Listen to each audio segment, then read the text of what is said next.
Bienvenidos al podcast de Ilustres Anónimos.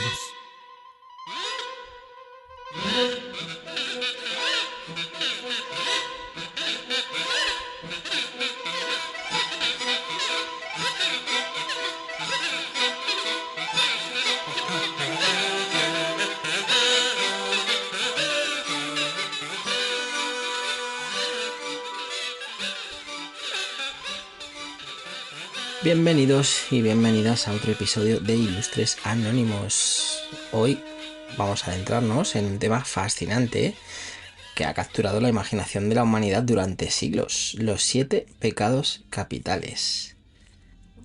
La mayoría de nosotros hemos oído hablar de estos pecados, ya sea a través de la religión, lo más normal, el arte, la literatura o incluso la cultura popular. ¿Pero alguna vez te has preguntado de dónde vienen realmente estos pecados capitales? ¿Cómo se han desarrollado a lo largo del tiempo? ¿Y por qué siguen siendo relevantes hoy en día? Bueno, pues es de lo que vamos a hablar hoy. Y antes de pasar, de nuevo bienvenidos y bienvenidas. Espero que estéis muy bien. Espero que estéis disfrutando del calor, si estáis en pleno verano, o del frío si estáis en pleno invierno, como es en el otro lado del Ecuador. Pero bueno, espero que estéis todos muy bien. Aquí ya estamos con el calor que está pegando fuerte. Pero bueno, lo dicho, espero que tengáis muy buena semana y que hayáis tenido también muy buena semana.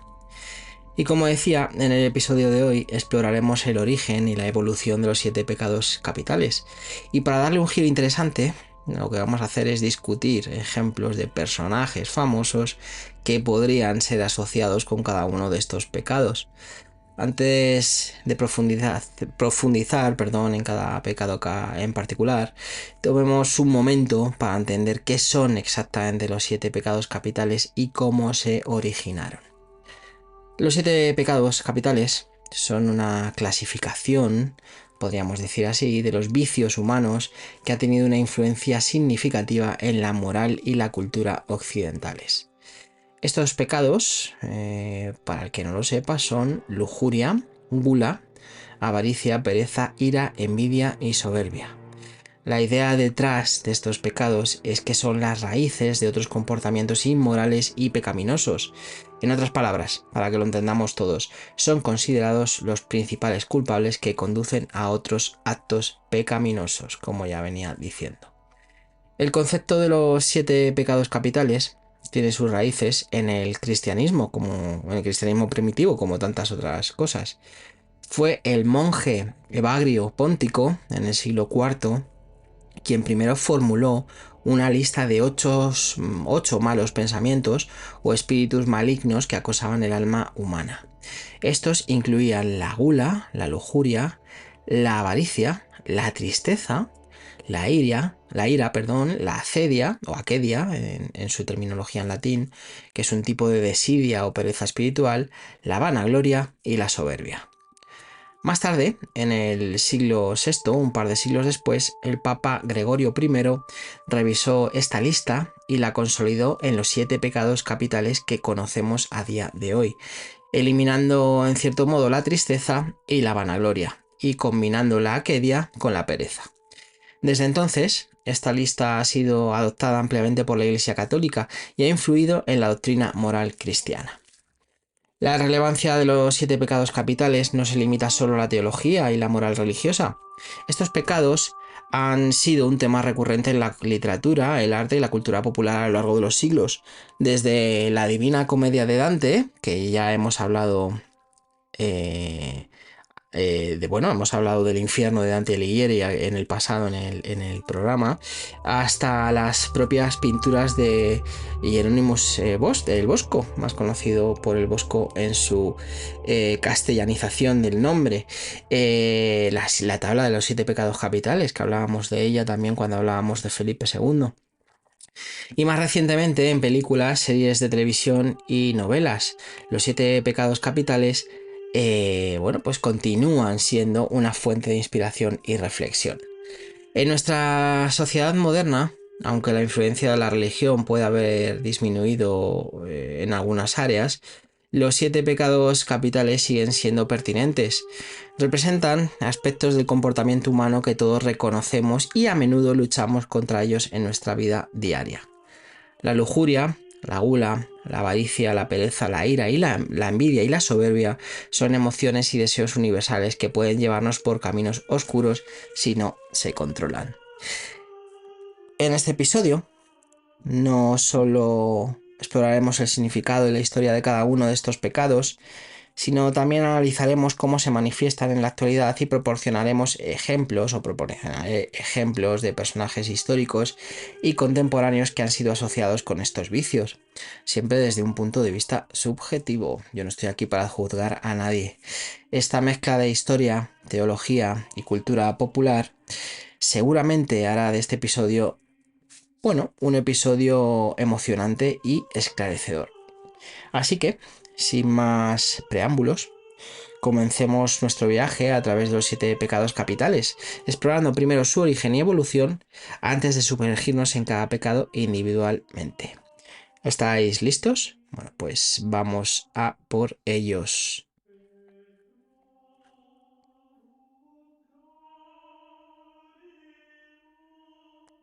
Y es que para entender los 7 pecados capitales en toda su profundidad es esencial conocer su origen y cómo han evolucionado a lo largo del tiempo. Antes lo comentaba de forma muy somera, pero vamos a entrar ahora en un poco más de contexto. El concepto de los 7 pecados capitales se remonta a los primeros días del cristianismo. Como decía antes, en el siglo IV, un monje cristiano llamado Evagrio Póntico desarrolló una lista de los 8 malos pensamientos o espíritus malos que acosaban el alma humana. Esta lista, lo vuelvo a decir, incluía la gula, la lujuria, la avaricia, la tristeza, la ira, la quedia o desidia espiritual, la vanagloria y la soberbia. Evagrio creía que estos pensamientos eran los principales o las principales tentaciones que los cristianos debían enfrentar y superar para alcanzar una vida virtuosa. Evagrio no solo identificó estos males, sino que también ofreció estrategias para combatirlos, enfatizando la importancia de la oración, la vigilancia y la autodisciplina. Sus enseñanzas influyeron profundamente en la tradición monástica y en la teología cristiana. Casi 2 siglos después, como también comentaba antes, en el siglo VI, el Papa Gregorio I, también conocido como Gregorio el Grande, revisó y consolidó la lista de Evagrio. Eliminó la tristeza y la vanagloria y combinó la quedia con la pereza, resultando en los 7 pecados capitales que conocemos hoy: lujuria, gula, avaricia, pereza, ira, envidia y soberbia.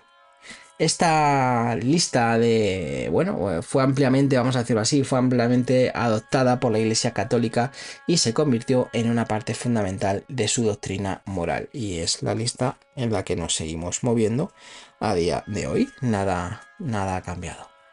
El Papa Gregorio también describió cómo estos pecados estaban interrelacionados y cómo podían llevar a otros vicios y comportamientos pecaminosos.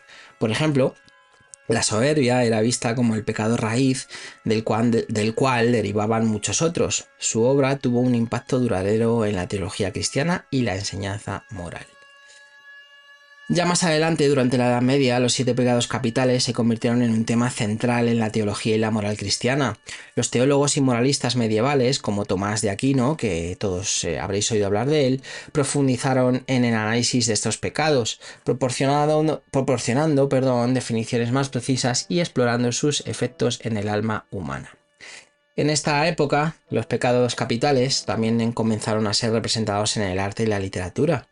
La Divina Comedia de Dante Alighieri, escrita a principios del siglo XIV, lo vuelvo a decir, ya hemos hablado del infierno de Dante. Os invito a que os paséis por aquel programa que os va a resultar bastante esclarecedor hablando de esto. Bueno, pues esta Divina Comedia del siglo XIV de Dante Alighieri es uno de los ejemplos más famosos. En su obra, Dante describe el infierno como un lugar donde las almas son castigadas de acuerdo con sus pecados y dedica una sección entera a los 7 pecados capitales. Pues lo dicho, si os interesa saber más, pasaros por el programa del infierno. El arte medieval y renacentista está lleno de representaciones de los 7 pecados capitales. Artistas como el Bosco y Peter Bruegel el Viejo crearon obras que ilustraban esos pecados de manera vívida y a menudo grotesca, con el propósito de advertir a los fieles sobre los peligros del pecado y la necesidad de la penitencia. En la literatura, además de Dante, como ya hemos dicho, escritores como Geoffrey Chaucer, en los cuentos de Canterbury, también trataron temas relacionados con los pecados capitales, explorando cómo estos vicios influían en la conducta humana y llevaban a la ruina moral y espiritual. Aunque vivimos en una era donde la influencia de la religión ha disminuido en muchos aspectos, los 7 pecados capitales siguen siendo relevantes. En la cultura popular moderna, estos pecados son frecuentemente explorados en películas, series de televisión, libros y otros medios. Os va a sonar mucho, desde películas como Seven, que además directamente se llama así por esto mismo, hasta series como Pecados Capitales. Estos temas continúan capturando la imaginación de todos nosotros. Si tenéis oportunidad de ver Seven, la película, salían Morgan Freeman y Brad Pitt como principales protagonistas. Y luego salía también, ¿cómo se llama este actor? Hemos hablado alguna vez de él, el de American Beauty. No recuerdo ahora, es el otro personaje de esta película, en la cual hace, como puedo decirlo de alguna manera, hace del malo. Los 7 pecados capitales representan aspectos del comportamiento humano que todos reconocemos y a menudo luchamos por controlar. Nos recuerdan la fragilidad de la condición humana y la constante batalla entre el bien y el mal dentro de nosotros. En los próximos segmentos que vamos a tratar, profundizaremos en cada uno de estos pecados, explorando su significado, historia y manifestaciones modernas, y proporcionaremos ejemplos de personajes famosos que han sido asociados con ellos. ¿Listos para continuar con estos pecados en este fascinante viaje? Bueno, pues vamos a por el primero. Y vamos a hablar de la lujuria. Y bueno, antes de seguir, nos vamos a reconocer en muchos de estos pecados capitales. Vamos a reconocer conductas propias y conductas ajenas, por decirlo de alguna forma. Ni bien ni mal, esto es lo que es. El que esté, como se suele decir, el que esté libre de pecado que tire la primera piedra. Simplemente... podemos, ¿no?, enfrentar estos pecados, podemos luchar contra estos pecados, podemos mejorar, vamos a decirlo así. Entonces, si nos vemos reconocidos, simplemente somos humanos, entonces entra dentro de lo normal. Y como decía, vamos a pasar a la lujuria, luxuria, en su terminología en latín. La lujuria se define como el deseo sexual incontrolado o desenfrenado. No se refiere simplemente al acto sexual en sí, sino a una obsesión con el placer carnal que puede llevar a comportamientos inmorales o destructivos. En el contexto de los 7 pecados capitales, la lujuria es vista como un pecado que puede nublar el juicio, llevar a la infidelidad y dañar relaciones. El concepto de lujuria como pecado tiene una larga historia en la teología cristiana. Desde los primeros días del cristianismo, el deseo sexual excesivo ha sido visto como una tentación que podía desviar a los fieles de su camino de la virtud. En los escritos de los padres de la Iglesia, la lujuria a menudo se discutía en el contexto de la pureza y la castidad, y se veía como un obstáculo para alcanzar una vida espiritual plena. De hecho, una de las cosas es que, por ejemplo, los anglicanos sí que pueden tener pareja, pueden estar casados, si no recuerdo mal, pero bueno, los anglicanos y otras secciones o otras disecciones del cristianismo, otras formas de... el cristianismo no pertenece, el catolicismo no, el catolicismo, los sacerdotes y las monjas y demás no pueden tener otro tipo de relaciones. Además se refiere mucho a esto, el tema de alcanzar una vida espiritual plena, pero bueno, en otras confesiones, que no me salía antes, religiosas, sí se puede.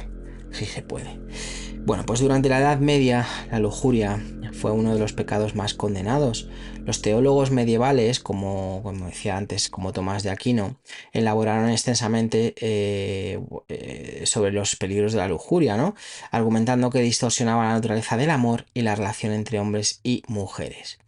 En su obra Suma, digo entre hombres y mujeres, entiéndase, estamos hablando de la Edad Media, ni siquiera se trataba otro tipo de relaciones que no fueran las tradicionales de la época, que nadie se me ofenda.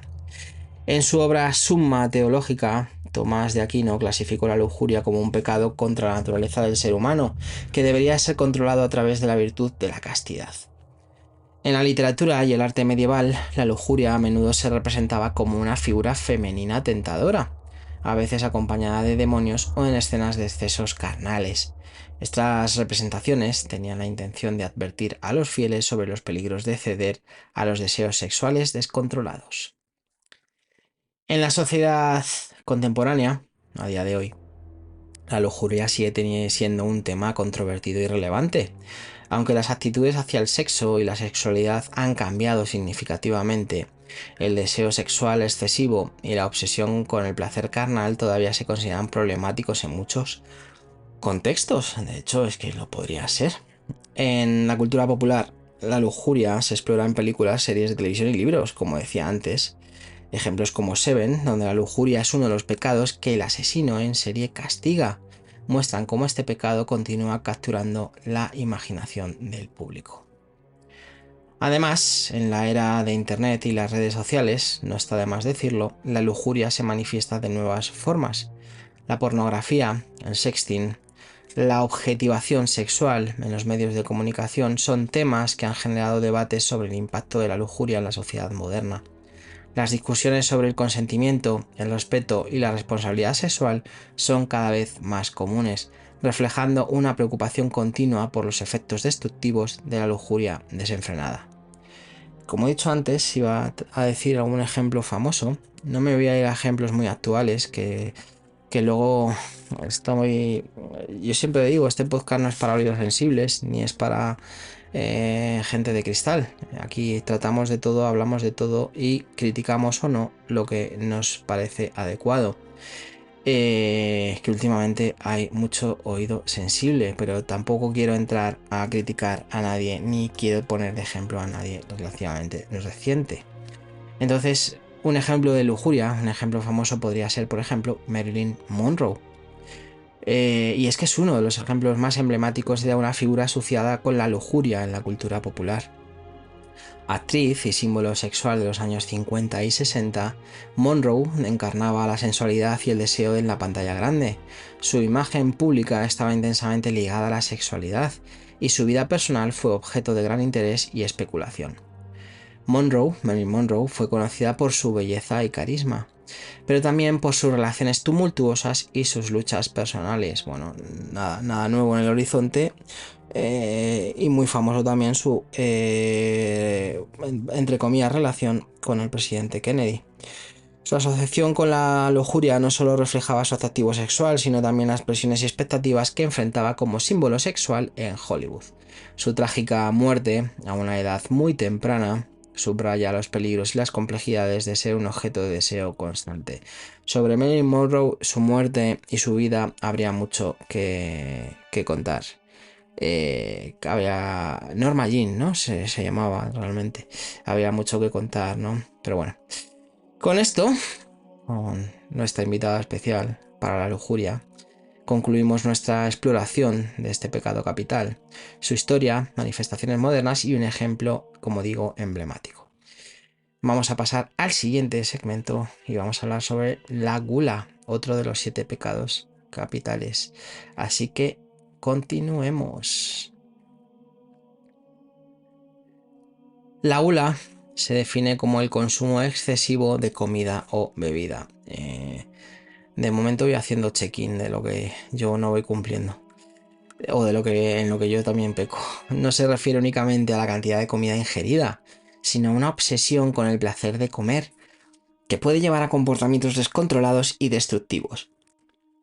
En el contexto de los 7 pecados capitales, la gula es vista como una indulgencia excesiva que puede nublar el juicio y la moderación, llevando al desperdicio y a la pérdida del autocontrol.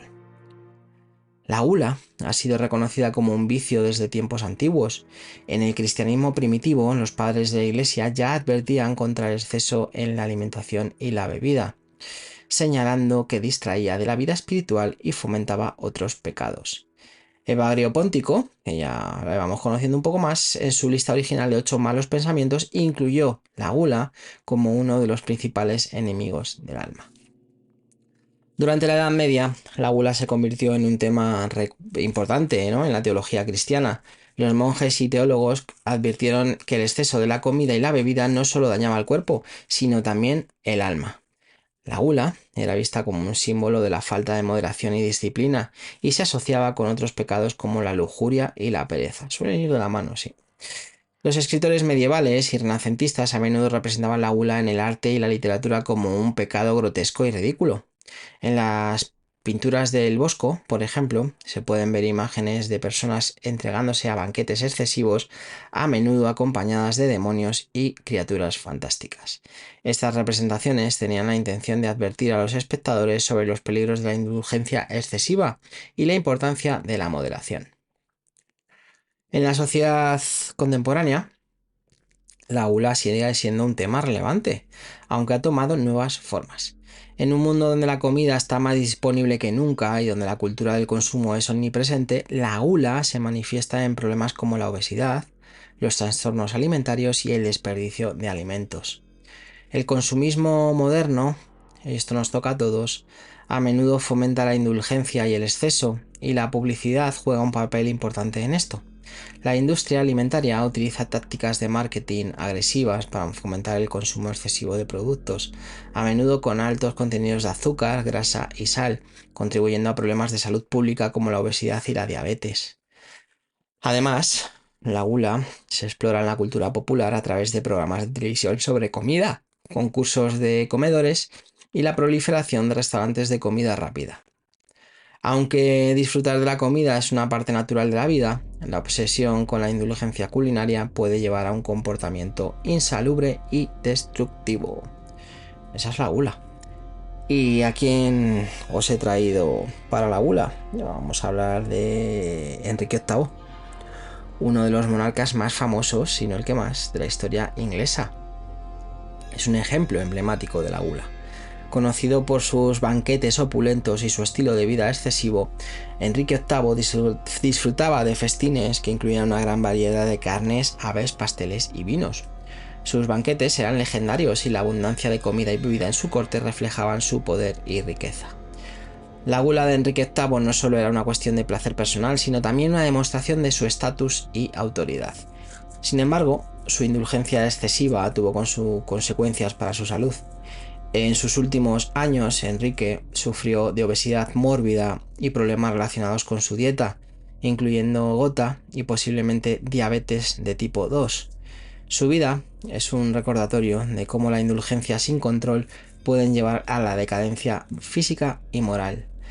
Bueno, pues es que Enrique VIII, a pesar de que luego lo hemos visto en programas o en series, mejor dicho, o en películas, como si fuera un hombre bastante aparente y bastante, Enrique VIII era bastante desagradable.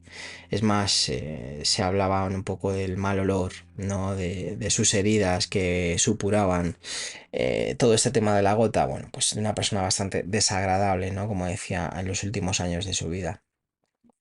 Bueno, pues con Enrique VIII acá concluimos la exploración sobre la gula, su historia, manifestaciones modernas y este ejemplo. Vamos a hablar ahora sobre la avaricia, otro de los 7 pecados capitales.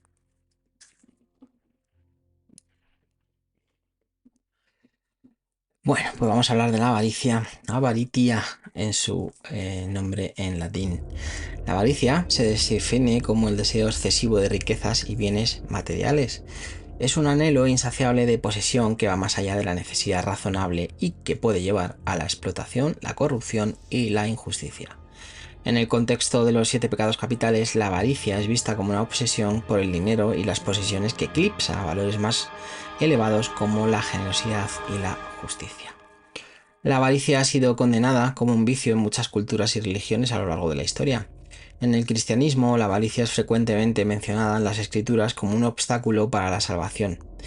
Jesucristo, en los Evangelios, advierte contra la acumulación de riquezas materiales y enfatiza la importancia de la generosidad y el desprendimiento. En la Edad Media, la avaricia fue ampliamente discutida por los teólogos y moralistas. Nuestro ya conocido Tomás de Aquino, en su Suma Teológica, descubrió la avaricia como un pecado que distorsionaba el propósito del trabajo y la economía, convirtiéndolos en medios para el enriquecimiento personal a expensas del bienestar común. Para Aquino, la avaricia no solo era un problema individual, sino una amenaza para la justicia social. La avaricia también fue representada en el arte y la literatura medieval. Las ilustraciones de la época a menudo mostraban a la avaricia como una figura grotesca, acumulando riquezas mientras otros sufrían. En la Divina Comedia de Dante, los avaros son castigados en el cuarto círculo del infierno. Si recordáis, cada uno de los círculos del infierno estaba dedicado a uno de estos pecados. Bueno, pues en este cuarto círculo del infierno es donde son condenados estos avaros a empujar pesadas bolsas de dinero por la eternidad, simbolizando su obsesión interminable con la riqueza. En la era moderna, la avaricia se manifiesta en numerosos aspectos de la vida económica y social. La búsqueda desenfrenada de ganancias y acumulación de riqueza han llevado a problemas como la desigualdad económica, la corrupción y la explotación laboral. El capitalismo, con su énfasis en el crecimiento económico y la maximización de beneficios, a menudo fomenta la avaricia. Aunque el sistema ha producido grandes avances y prosperidad, también ha generado una brecha creciente entre los ricos y los pobres y ha incentivado comportamientos que priorizan las ganancias a corto plazo sobre la sostenibilidad y el bienestar a largo plazo. La avaricia también es un tema común en la cultura popular. Películas como Wall Street y El Lobo de Wall Street exploran cómo la avaricia puede llevar a la corrupción y la decadencia moral. Estas historias, aunque ficticias, están basadas en eventos reales y reflejan una crítica a los excesos del mundo financiero. Y por poner un ejemplo famoso, vamos a hablar de John D. Rockefeller. Y es que Rockefeller es uno de los ejemplos más notorios de avaricia en la historia moderna. Fundador de la Standard Oil Company, Rockefeller acumuló una enorme fortuna a finales del siglo XIX y principios del siglo XX, convirtiéndose en uno de los hombres más ricos de la historia. Su monopolio sobre la industria petrolera le permitió amasar una riqueza sin precedentes. La avaricia de Rockefeller se manifiesta en su enfoque despiadado para eliminar la competencia y controlar el mercado. Utilizó prácticas empresariales cuestionables como la fijación de precios y los acuerdos secretos para consolidar su poder y aumentar sus beneficios. Su búsqueda insaciable de riqueza no solo perjudicó a sus competidores, sino también a los consumidores y a la economía en general. Sin embargo, es importante señalar que Rockefeller también es conocido por su filantropía, que también lo fue. A lo largo de su vida, donó grandes sumas de dinero a causas benéficas, fundando universidades, hospitales y centros de investigación. Su legado es, por tanto, un recordatorio complejo de cómo la avaricia y la generosidad pueden coexistir en una misma persona, y cómo el impacto de la avaricia puede ser mitigado por actos de filantropía. Bueno, pues John D. Rockefeller. Y con esto concluimos nuestra exploración sobre la avaricia, su historia, manifestaciones modernas y este ejemplo emblemático. Y ahora, bueno, pues vamos a pasar al siguiente pecado capital y vamos a hablar sobre la pereza. Así que vamos a por ello. Como digo, vamos a hablar de la pereza, acedia en latín. Y es que, como digo, es también conocida eso como acedia y se define como la falta de ganas de hacer algo, incluyendo la indiferencia y la negligencia espiritual. No se trata solo de la inactividad física, sino de una apatía general hacia las responsabilidades y el crecimiento personal y espiritual. En el contexto de los 7 pecados capitales, la pereza es vista como un obstáculo que impide el desarrollo y la realización del potencial humano. La pereza ha sido reconocida como un vicio desde la antigüedad. En el cristianismo primitivo, La aquedia se describía como una forma de tristeza o abatimiento que hacía que los monjes perdieran su fervor y su dedicación a la vida espiritual. Evagrio Póntico incluyó la aquedia en su lista original de 8 malos pensamientos, subrayando su peligro para la vida monástica. En la Edad Media, la pereza fue reelaborada como uno de los 7 pecados capitales por el Papa Gregorio I, quien la combinó con la aquedia. Tomás de Aquino describió la pereza como una tristeza por el bien espiritual y una repugnancia hacia el trabajo que debía hacerse para alcanzar la virtud. Para los teólogos medievales, la pereza era particularmente perniciosa, porque minaba la voluntad y la determinación necesarias para llevar una vida virtuosa y cumplir con los deberes religiosos y morales. La literatura y el arte medieval a menudo representan la pereza como una figura adormecida o apática, a veces rodeada de animales perezosos, supuestamente perezosos como el burro. Estas imágenes servían para advertir a los fieles sobre los peligros de la inactividad y la negligencia. En la era moderna, hablando de hoy, la pereza sigue siendo un tema relevante. Aunque sus manifestaciones han cambiado con el tiempo, la tecnología y la automatización han reducido la necesidad de esfuerzo físico en muchas áreas de la vida, lo que ha llevado a nuevas formas de pereza. La procrastinación, la adicción a los dispositivos electrónicos y la falta de motivación para perseguir objetivos personales y profesionales son ejemplos comunes. La pereza también se manifiesta en la falta de compromiso con el crecimiento personal y la mejora.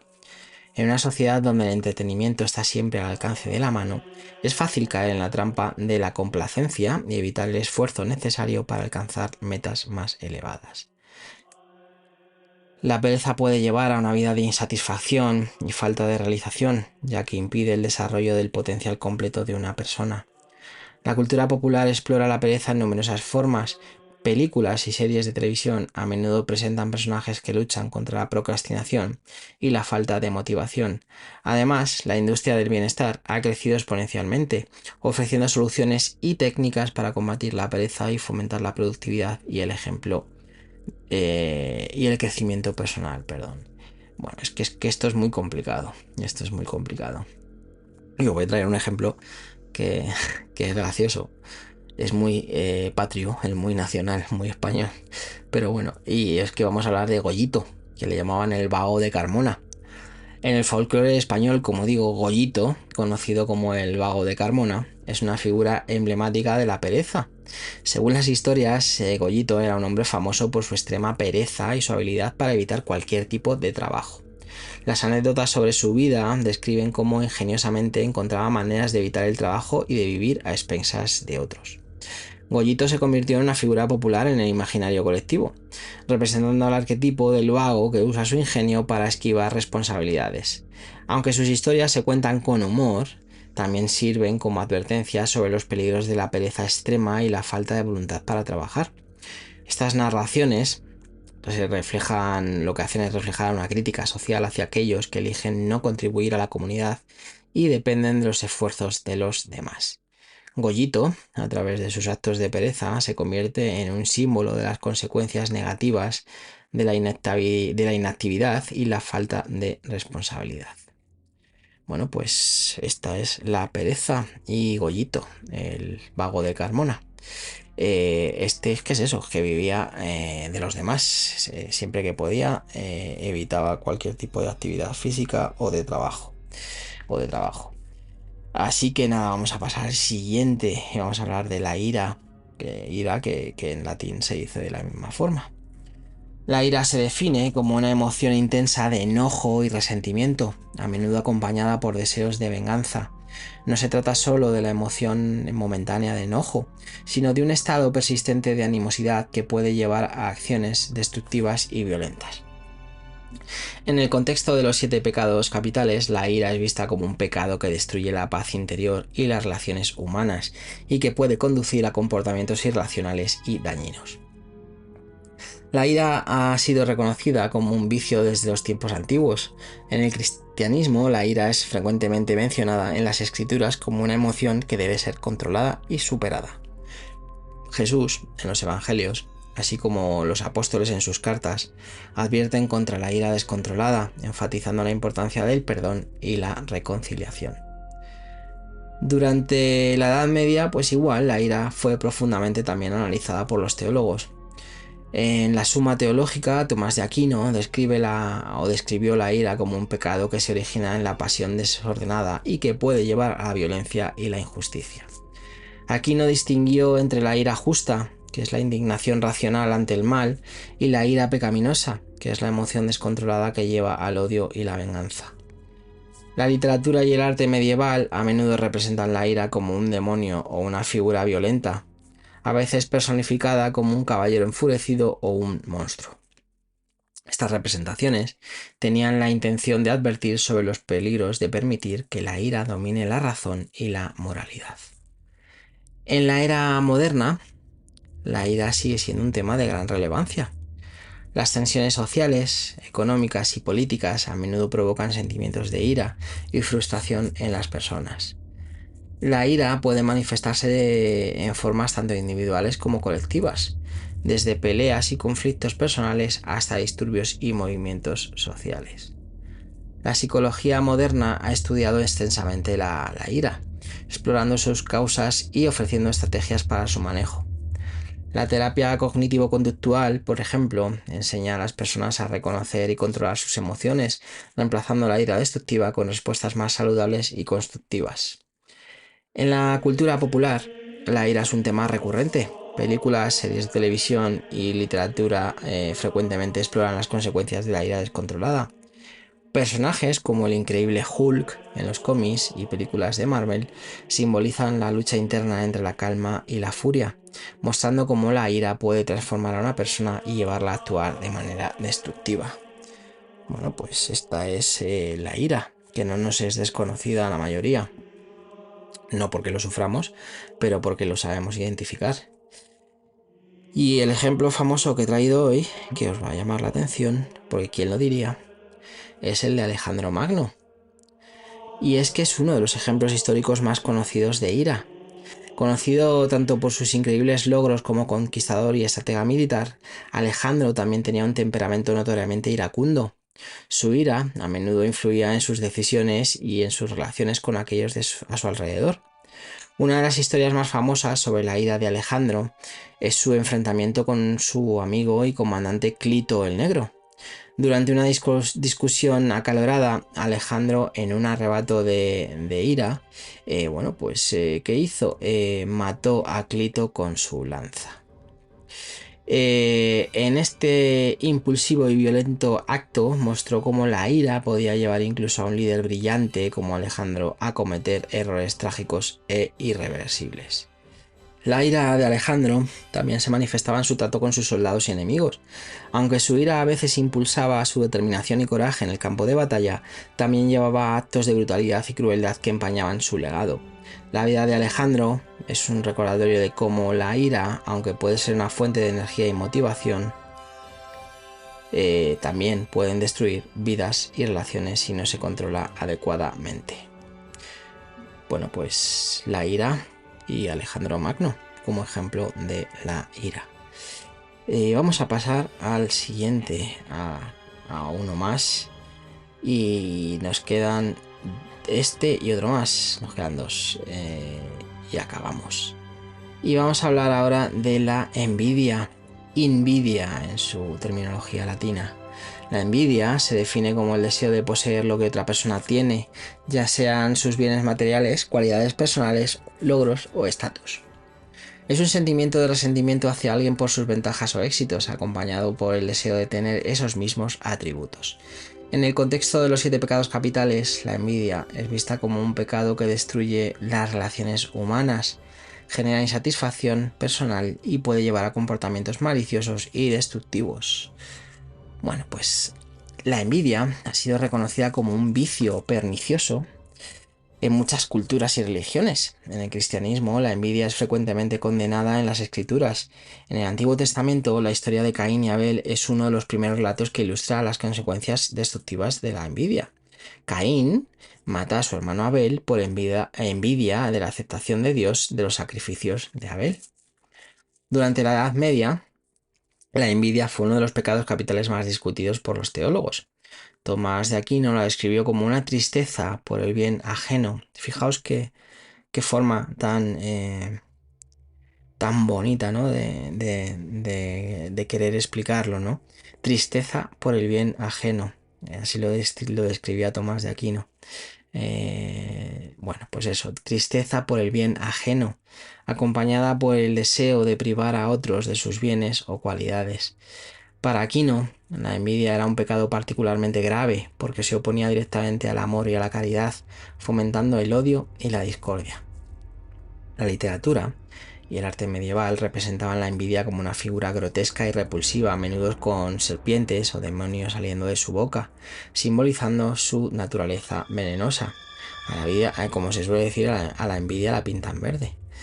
Estas imágenes tenían la intención de advertir a los fieles sobre los peligros de permitir que la envidia corrompiera sus corazones y sus comunidades. En la era moderna, la envidia sigue siendo un tema relevante, em, especialmente, ¿no?, en una sociedad impulsada por el consumo y la comparación constante. Las redes sociales, y esto es así, han amplificado estos sentimientos, permitiendo a las personas ver de manera constante la vida aparentemente perfecta de otros, lo que puede fomentar sentimientos de envidia envidia y competencia, ¿no? La psicología moderna ha explorado los efectos de la envidia en la salud mental y el bienestar. La envidia, pues lamentablemente puede llevar a la depresión, a la ansiedad y a la baja autoestima. Los terapeutas trabajan con individuos para ayudarles a manejar estos sentimientos, fomentando la gratitud y el aprecio por lo que tienen en lugar de centrarse en lo que les falta. Y esto es muy difícil. Esto es muy difícil.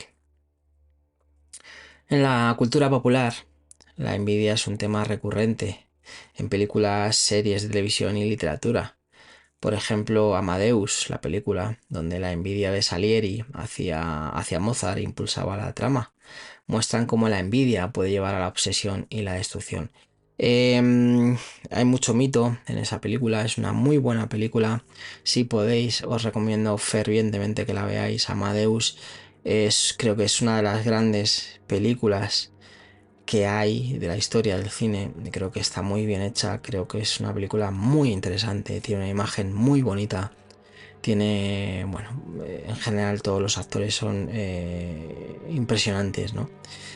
Pero sí que es verdad que hay mucho de teatralizado o de novelado entre esta envidia, ¿no?, supuesta entre Mozart y Salieri.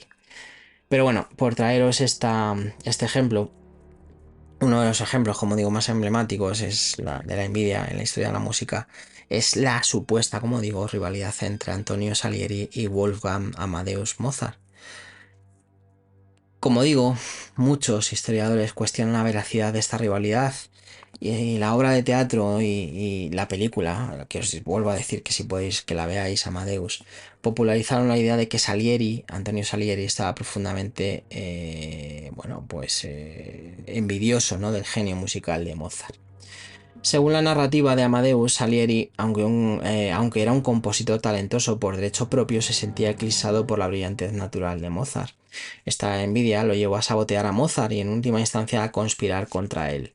La historia muestra cómo la envidia puede consumir a una persona, llevándola a actuar de manera destructiva tanto para sí misma como para los demás.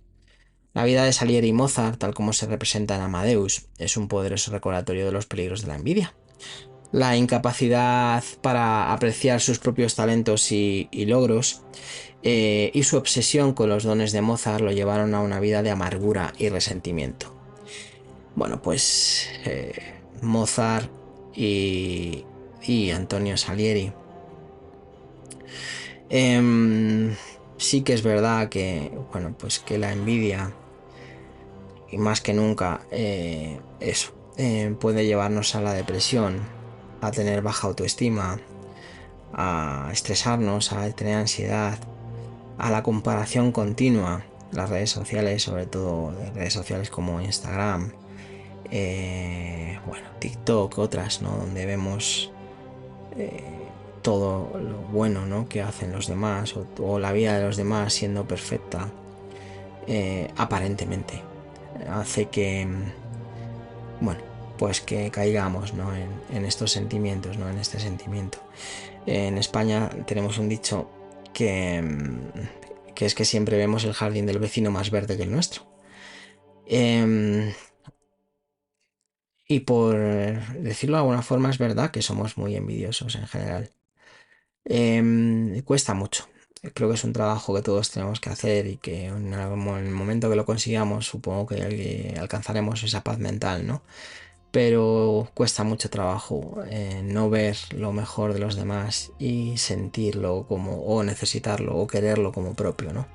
Bueno, pues esa es la envidia. Y vamos a hablar ya del último pecado capital. Llevamos 6, nos queda uno, que es la soberbia. Superbia en su traducción en latín. La soberbia, también conocida como orgullo, se define como una creencia excesiva en las propias habilidades, méritos o atractivos, a menudo acompañada de una actitud de superioridad y desprecio hacia los demás. En el contexto de los 7 pecados capitales, la soberbia es vista como el pecado original de que derivan todos los demás. Es un pecado que pone el yo por encima de todo, incluyendo la comunidad y en términos religiosos por encima incluso de Dios. La soberbia ha sido considerada un vicio fundamental en muchas tradiciones religiosas y filosóficas. En el cristianismo se cree que la soberbia fue el pecado que llevó a Lucifer, uno de los ángeles más elevados, a rebelarse contra Dios, el ángel caído, Lucifer, resultando en su caída, como digo, del cielo. Este relato subraya la idea de que la soberbia es la raíz de todos los demás pecados y la fuente del mal. Durante la Edad Media, la soberbia fue extensamente discutida por teólogos y filósofos. Tomás de Aquino describió la superbia, como una distorsión del amor propio, una elevación desmesurada del yo que lleva al desprecio de Dios y de los demás. Para Aquino, la soberbia era el peor de los pecados porque desordenaba todas las virtudes y alejaba al alma de la humildad y la verdad. El arte y la literatura medieval representaban la soberbia a menudo como un rey o un noble arrogante, a veces acompañado de símbolos de poder y autoridad que destacaban su exceso de orgullo. Estas representaciones buscaban advertir a los fieles sobre los peligros de la soberbia y la importancia de la humildad. Bueno, pues esa es un poco la soberbia. En la era moderna, la soberbia sigue siendo un tema relevante en muchos aspectos de la vida personal y social. La cultura contemporánea, con su énfasis en el éxito personal, la fama y la autoimagen, a menudo fomenta actitudes de soberbia. Las redes sociales, en particular, pueden amplificar estos sentimientos, ya que las personas buscan validación y admiración a través de sus publicaciones y logros aparentes. La psicología moderna también aborda los efectos de la soberbia en la salud mental y las relaciones interpersonales. La soberbia puede llevar a la soledad, ya que una actitud de superioridad puede alejar a los demás. También puede conducir a la insatisfacción, ya que la constante búsqueda de perfección y reconocimiento es inalcanzable y puede dejar a las personas sintiéndose vacías y frustradas. En la cultura popular, la soberbia es un tema recurrente en historias que demuestran la caída de personajes que se creen invencibles. Películas, series y libros a menudo exploran cómo el exceso de confianza y la arrogancia pueden llevar a la ruina personal y profesional. Bueno, pues esa es un poco la soberbia. ¿Y qué ejemplo he traído? Bueno, pues hemos traído a Napoleón Bonaparte. Y este es uno de los ejemplos más conocidos de soberbia en la historia. Como líder militar y emperador de Francia, Napoleón logró grandes éxitos y expandió su imperio a través de Europa. Sin embargo, su ambición desmesurada y su creencia en su propia invencibilidad lo llevaron a tomar decisiones imprudentes y a subestimar a sus enemigos. Uno de los episodios más notables de la soberbia de Napoleón fue su invasión de Rusia en 1812, o su intento. Convencido de su capacidad para derrotar al ejército ruso y expandir su dominio, Napoleón ignoró las advertencias sobre los desafíos logísticos y climáticos de la campaña. La invasión resultó ser un desastre, con gran parte de su ejército destruido por el invierno ruso y la resistencia de los rusos, la resistencia feroz, ¿no? que hicieron. La caída de Napoleón, culminada en su derrota en la batalla de Waterloo en 1815 y su posterior exilio, es un ejemplo clásico de cómo la soberbia puede llevar a la ruina.